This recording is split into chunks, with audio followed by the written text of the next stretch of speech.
সন্তানকে কত বছর বয়সে পিতামাতা বিছানা আলাদা করে দিবে? সন্তান একটা নির্দিষ্ট বয়সে যাওয়ার পর পিতামাতার উচিত সন্তানকে পৃথক বিছানায় শোয়ানো। এমনকি তাদের নিজেদের মধ্যেও দুই ভাই দুই বোন বা ভাই বোন একসাথে তারা যথাসম্ভব থাকবে না। একান্ত গরিব মানুষ, নিতান্তই তা থাকার অনেকগুলো কক্ষ নাই, অন্তত বিছানাটা পৃথক হবে। আর বিছানাও সেরকম রাখার জায়গা নেই, তো অন্তত একটা খাটে মাঝখানে বড় কোনো বালিশ, বড় কোনো পার্টিশন থাকবে, একটা কম্বলের ভিতরে একটা কাঁথা, একটা লেপের নিচে অন্তত শোবে না।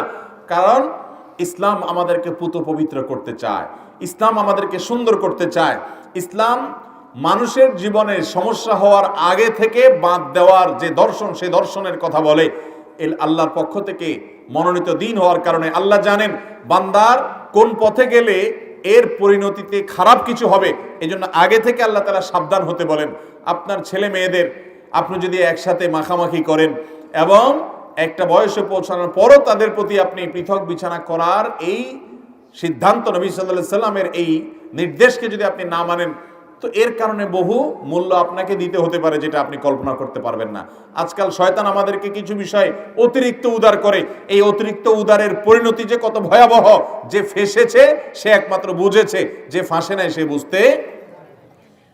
তো হাদিসের আলোকে আমরা জানি নবী সাল্লাল্লাহু আলাইহি সাল্লাম বলেছেন, মুরু আওলাদাকুম বিসসালাতি ওয়া হুম আবনাউ সাবঈ সিনিন।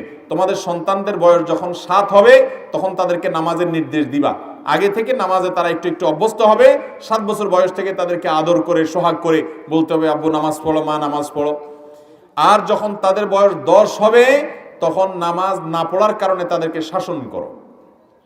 কারণ প্রাপ্তবয়স্ক হওয়ার আগে আগে তাকে নামাজে অভ্যস্ত করতে হবে। এবং সেই সাথে বয়স যখন 10 হবে তাদের বিছানা পৃথক করে দাও।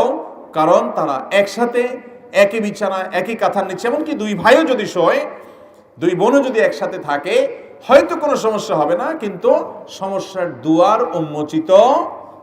ইসলাম দুয়ার বন্ধ করে। এই জন্য পুরুষদেরকে চোখ হেফাজত করতে বলেছেন, পরনারীর সৌন্দর্য দেখতে নিষেধ করেছেন। কারণ দেখার পর মনে জল্পনা কল্পনা আসতে পারে, আসার পর সে হারামের অন্যান্য অলিগলিতে প্রবেশ করতে পারে। এই জন্য আগে থেকে ইসলাম আমাদেরকে সাবধান হতে বলেছে। আল্লাহ তাআলা আমাদের সবাইকে সব ক্ষেত্রে ইসলামের প্রতিটি আদেশ নিষেধকে মেনে চলার তৌফিক দান করুন। এগুলো মানার মধ্যে আমাদের কল্যাণ, না মানাতে আমাদের ক্ষতি। জানাজার নামাজে জুতা পায়ে থাকা জায়েজ আছে কিনা? জানাজার নামাজ, এই নামাজের মধ্যে যদি জুতা পায়ে থাকে, জুতার নিচে যদি নাপাক না থাকে, পরিষ্কার পবিত্র দেখেন, তাহলে অসুবিধা নাই, জানাজা হয়ে। যদি নাপাক থাকে তাহলে সেক্ষেত্রে আপনার কি করতে হবে? জুতা খুলে রেখে দিয়ে তারপর আপনি খালি পায়ে দাঁড়িয়ে নামাজ